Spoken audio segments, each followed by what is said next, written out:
Hello, good morning সবাইকে। সবাই কেমন আছো? নতুন একটা ভিডিওতে অনেক ওয়েলকাম সবাইকে। সকালবেলা রান্নাঘরে চলে এসেছি।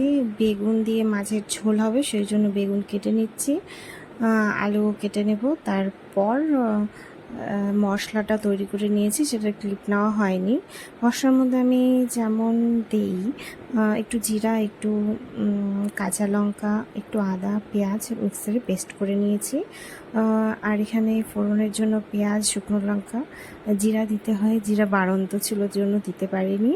তারপর সবগুলোকে একটু ভেজে নিয়ে মশলা দিয়ে কষিয়ে নিয়ে জল দিয়ে দিলেই রেডি আলু বেগুনের মাছের ঝোল।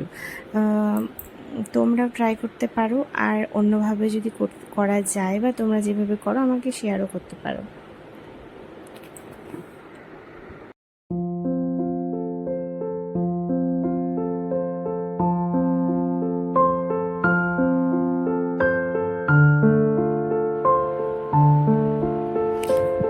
তারপর মেয়েকে স্কুলে দিয়ে এসেছিলাম, এখন নিয়ে আসছি, সেটার ক্লিপ নিয়েছি।